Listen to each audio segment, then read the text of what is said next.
Musim tuy pisan ave kanna ting bol ti ting han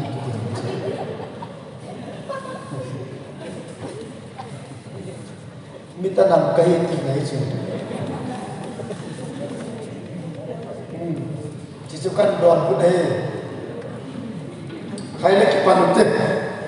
tại cái đâu do thang thôi chọn xin mi khát rồi bạc cái ngày đang dùng được cái bảo miến do thang thôi thì bên thang mà sang lệ anh cái bom thế về cái bảo thế cái itu mong kilo satan chance ako ko la ana ki bảo thế cái dòng lệ chọn xếp cái gì pakai việc được lệ bắt đầu chọn xếp xếp anh ấy tama asul na mai mizong em một tập bốn kucha một tập bốn sẽ tuyên lệ mizong sẽ đồng bắt đầu mizong ha sinh chọn xếp cái gì ama na bela funa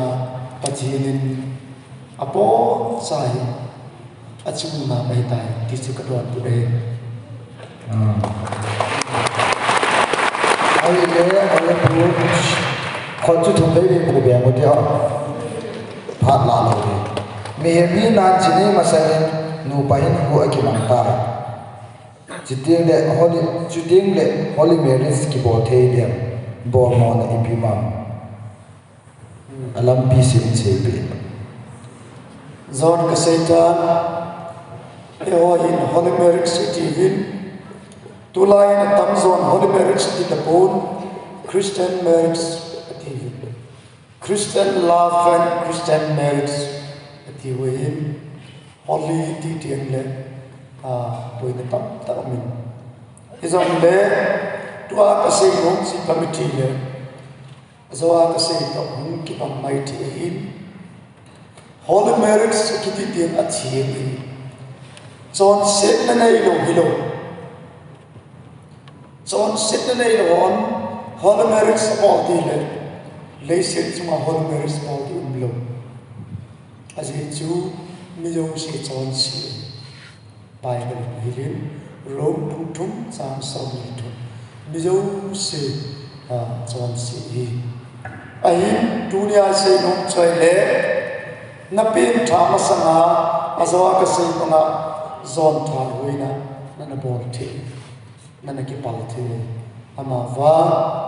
pin thana ki chi ta nana ya na su khil chu le sona nana ya in ko ki tu ta na pin tha ko na namana ai le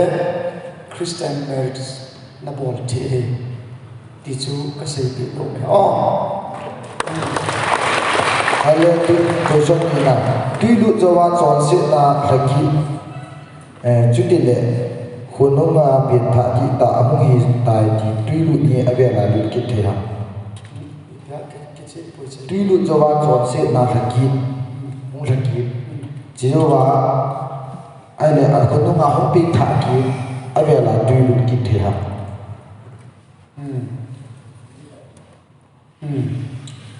ngai le tui lut ki thi in tha ho Jesus Christ hu yu po ki sa ho tui lut ti hu amini ni piam pasol pa tui no ya asot hu amo asot hu lo ke ma Christa to ting pe la Christa thi man ka thi ti ven sa na ki son lu le ai kai do kit ku Christa tho kit banga ke yom thim sama tho kit kim kai ti vet sa na tui no ya ko na ai kai do ki re yin pe tha wa na bol le ipi pa chu mam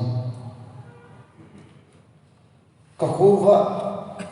nunga khat e dong hin heo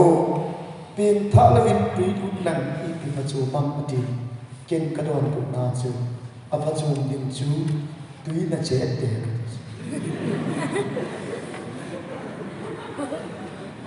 adam pa chu lo koi ho tu diam ping tha ho lu tin khat ve al chu avela lu ta lo avela lu ta lo tui lu chu ping tha khanen tui lu tin tui lu chu ve lu ta lo tin chi chu pathian thui lo oi pu sidinga hi tu mei lien zo thi ham asit la epi umam aphat na epi umam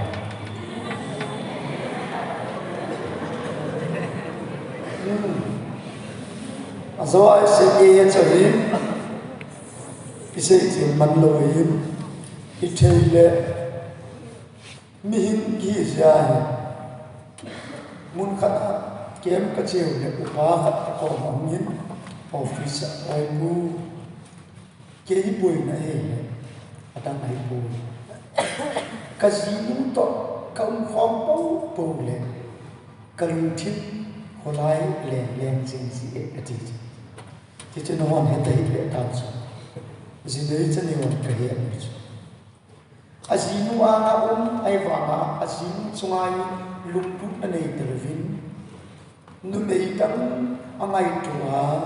mi sidang agela mi chan nu nei tang agela chi fi na kula chu azinu chunga na hato hichi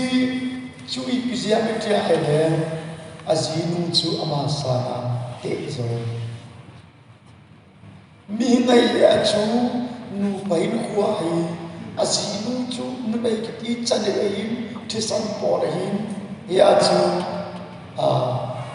ipiam chulva ai ya Abraham tima sara hukum soma sapai kum som ko ai luma zong cha ai the hu ate mai va Abraham tima azinu hi nunga ta ba bijin ipije kum soma sapam zo ya chu ta salam ola hi nu me hi achapana ai le pasali nu pa lu khom nu pa khom ai pasali alum kim se ya chu nunga ko thal la ya koi lo hi ki chen tiang le neu cha cha pasal lum lem the chu tiang le pui the ya hi thian lam le pasal sang him nu me hi kum ni kum tum be chapang le ki chen nung upat te nung chan ya phazoti mai Noma kilung sim khanim in sumi te le lo sa sa ki pui hi pha ham ol phaloham Noma kilung sim khanim in sumi te le lo sa sa lo manu ki pui hi ki chen pi hi pha ham phaloham apapen chu Christian khat na ile pathian de ya zina le ngai hi pathian de Christian maps hi na di machun nu la pa ki ho ma ko le Christian maps au te pun nu mai khat le pasal khat chu pathian ho dan thina aki chen de ma cha ka stom ma sai hi chi ka stom chu pasal inputen nu mai te na thun vei cha adap hi hi chi thun vei na chu nu mai ten a chan chu ai phal bi te mo le nu le pa ki zo te la bo pa salon na ki tong the Christian marriage ho dan thi na pathin de ya si na nei no ma ai le na nu le na pa ki no to lo le holy marriage ho dan thi na ji nei na thei lo ai ya chu a pha pe ta ding chu kholum san ke ya in sum no se do din na thi le na nu le na pa chu na kon bin sa lung na ta ai lo vin na lung se ong mong na ngai mong mong ai le mo lung ha na nu la pa mo no le vin na nu le na pa chu na dong ma na ngai ta na lung se ta pai ta na het che sa lung ai ke ha tim le nu la pa ki no tu na hậu đàn thì mà cái chuyện chú Christian in sung lom xin gọi là mà phát hiện thế Jinei masanga zon thangoi boli pathin angai dam zon ne Jinei masanga zon thangoi kiti zoin isaitan Jinei masanga zon thangoi na bol le na chunga thilung khung ding cha chai na point som tam pi hi na ko na chu na bol hin le a chai na chi suicide ite hi ti chu ina se ama va chon se ne kisi a pathin kom na bela ai le pathin ne ngai dam thelo khat bo min ngai dam bel wa ani pu amai dam thelo chi phat ti le pathin ta sam lo chon se kisi lo wa pathin bel lom lo wa pathin amai dam the pun ki tabang chon se dong le chon se kisi a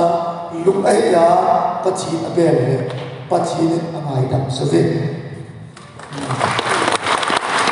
mai la ki sun pathin tu te zong hi ki pasal le ne hi khom din ki thu khom din ki ti ai hin la ai ko a pasal jinei lo le ne me jinei lo hi ngai dam a chang the ne di ba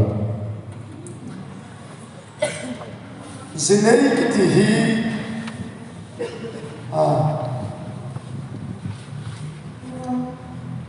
lang ve le jinei ki ti hi thi pha hin jinei lo ki ti hi chon si hi lo hi jinei lo chon si ai pun jinei hi thi pha hin ama va si ka nei lo zia chon si ka hi lo hi ti chu Bible thui ne pasal mi khatra changa alum chu phakoi ati hi chon si ai ati lo na o ya chu nei lo ki chu chon si ai lo ama van su ama hi khwa chu kha asat na aki tho pi tin lung gera se khom pi tin apan khom pi tin anei lo thui si nei lo van chu chon si ai poi ti chu kan don bu ai izidinu to inyau la ya ko na hung ki ngai to be hi pathin de ham hilo ham Ôi sao hỏi cái ó e ho hin ki che da am tai le yun lam ve ho nu me khat chu ka nei nu bang chu ang pin ang neo pin nu ka pa chi a aga khao hi chu i chanu hi mi dam na pe ko ki bo hi ka khao hi ai tai ti i chi ki khao hi chu ka ho cái niệm chọn cái nào ấy cũng ban ấy khảo khí ấy ta không cái lu xiên chỉ kita ta cái lu xiên này cố chú cái mặt hoa na cái chuyện hoa na này nè thì xiên là nu là ba le bắt hiện cái bàn giàu này ô jidin hi itabang no be hi den hadam pasal koi sana hai na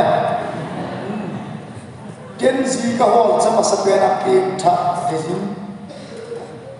pasal khat hi yong le nei khat ni song le na ji tin chu khat na pe tha ngai tin ni na nu me ei le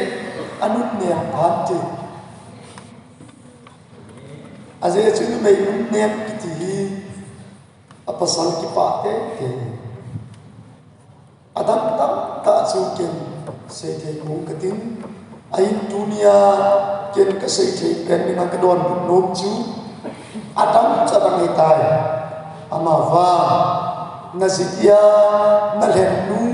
na len pa chu pin tha na ki chi ta ani na diwan chu na het che tin chu ka de tha zo wa zule sa ne a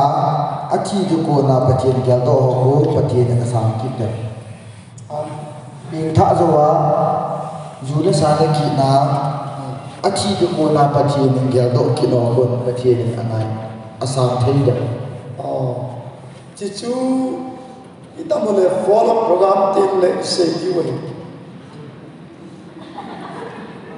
tu chunga hi Christian hin khui se man loi pin tha chu itamam mi pin tha o chu itamam I hoi lai ta hi pin tha ham pin tha o chon se thiam a chon se lo le pitiam ti o chu tam ta umai tu chu I se thei loi follow program nei tin iting la chu I se di wei hi zong le khanin don bu nge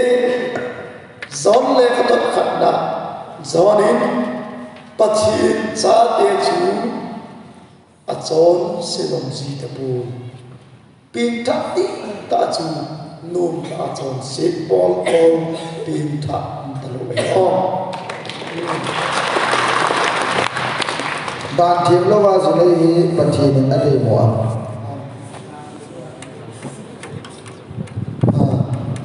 dan thiam lo wa zu nei hi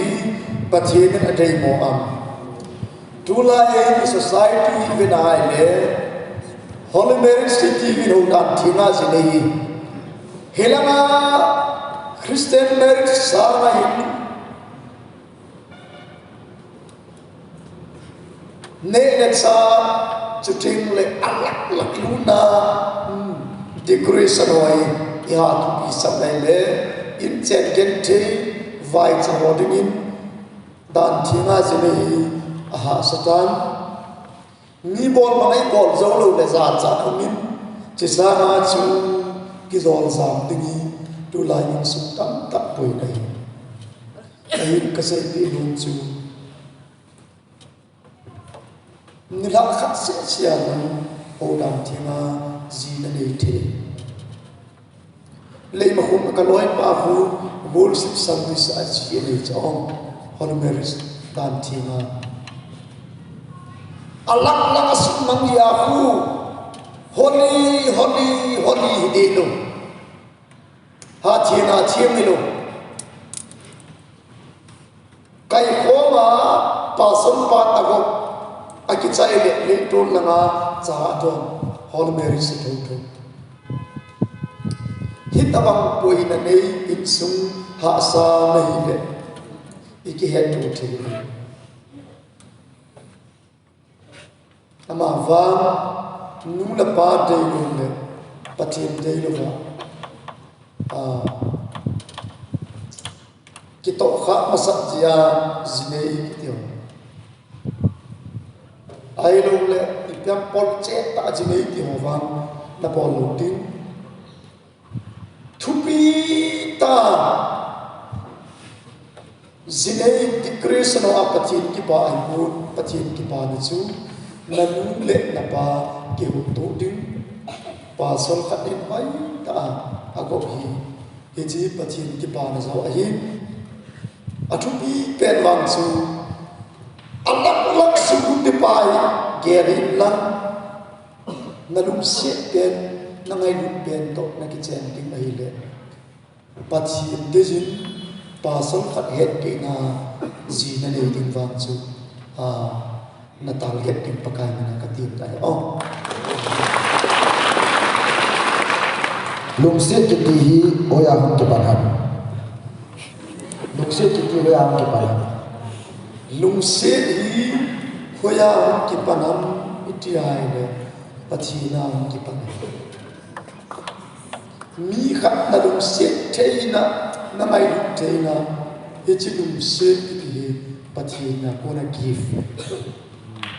ya chi lung se hi ki chet na ma ngoi a kham wang pa thailo in chem thailo a kham gui dam thailo pathin pi hi pathina hu ko nei ki chi lung se nei a thina na man de zong luma ko na iti ki tim dengam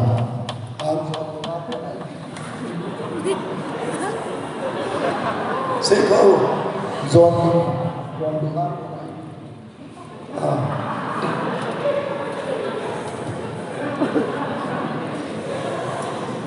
nang hai mo le zon lunga ko na itikitim tinam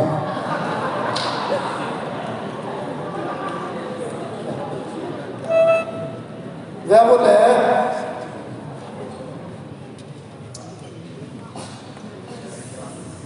zon sin ko na da la na boi de in zon sin hi lo khat zon na da da be ngai chi chi piam a feel bol pe lu nei le world cup ko vele chu nang na ke no de bet as pe tang ka ke he nang na ki mu lo na ke chak chak ye wet na na lung thim ai bol pe la ko na zau ta pasal khanin nu mei khari nunga khato na ki tu hu naga ve pa ko selo na nung ve pa ko se ban ne tema bolang thu ka pui pathian tu sei na nu mei ve phal lo la ka kha tui bo nga ho ka chi na lam pia nunga thu hum ki zo akha pa ge ki tim zo ta lo ka vit ka loi pau khat pa chen amai ka vit le ong ma ma vit thu thu pasal khanin nei khani ate la avit tiam le alum thim kalu zona ko na ipisu chat lam apape ta achi khatna na do ma to zat nuya na ki ho lo ti nina nung se na tu sei ya zat nuya mun thi na tu lo ti thumna na do ma to zat nuya rum sim khana zan khana pumni pum thum to na bol lo ti na to hom pe na lung se na tu na sei ko chon se de lo ama wa so na fila na lu petas a feel it also zona kuna su cha na dingin lung se na tu sei na dia khatna zan thip na tu loading mun thip laya na tu loading chuteng le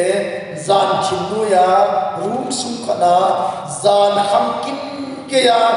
na do ma to mun khana to khom na bol lo na le na hin ku na ki ven to de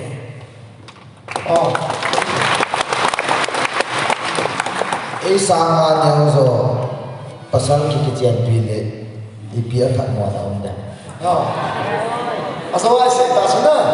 nam se ta te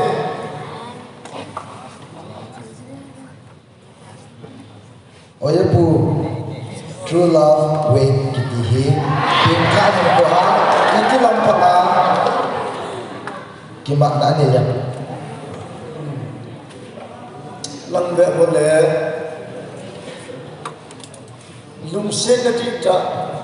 ngai na ti ta chun alung se pa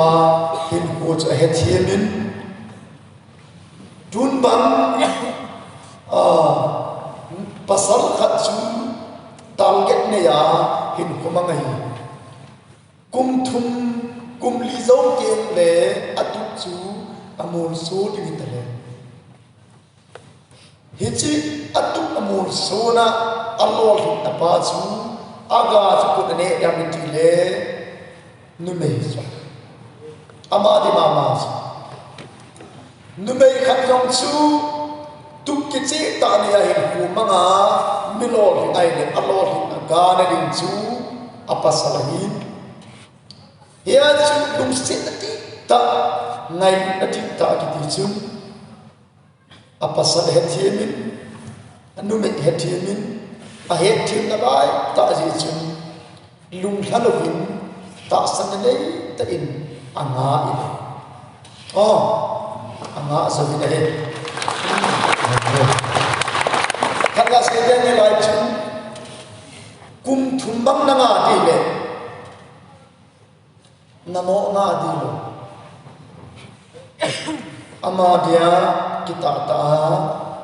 nay ku nana kiket nè na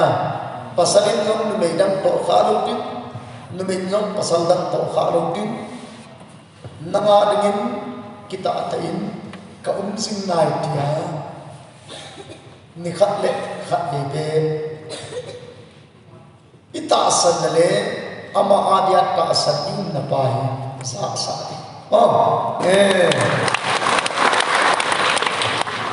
Europe te holy matrimony now what puma kitchen jene salon kitchen wo iti ithei ha now what puma holy marriage and pui tam se mai na ati lo wai ye ho ka ma dia ki mam lo wai bo sa hi kan cha thim lo e e ho Christian hon in ye o hi ki nam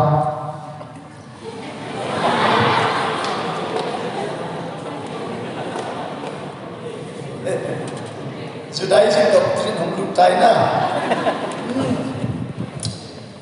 लंबे बोले पथियन ठू तवाम चु आगे सम काई नंबे पूर अमावा जी पकाया पथियन जरेब ते ने टिंग ले ने लोटिंग अनसेपी अमजोय मेडिकल लॉ हिन पथियन मी अदम ले की pine mi adam mi pati na dejin na ne da rawang chu na dam sit mai the na ta sakya na ahin vo sani sin wang chon sit ai poi om jipa o na dinga ipi bol ngayam doma ne ya pha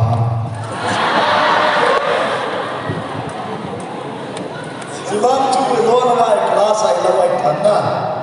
zipam ne dia ik bol diam isai sai kawi aban mi hem khat chu apin tha ta a hi le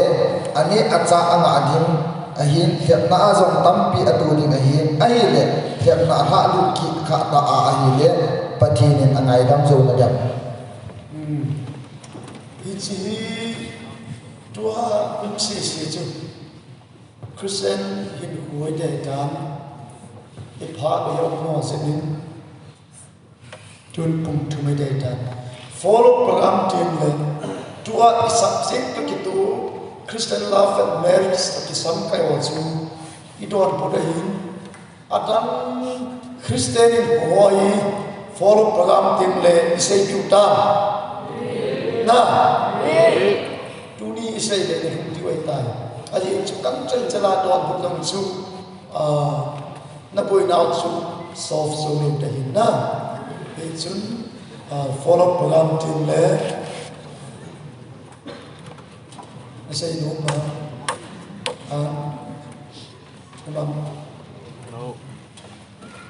umam boy lâu na lang ve vô le Christian in ho hi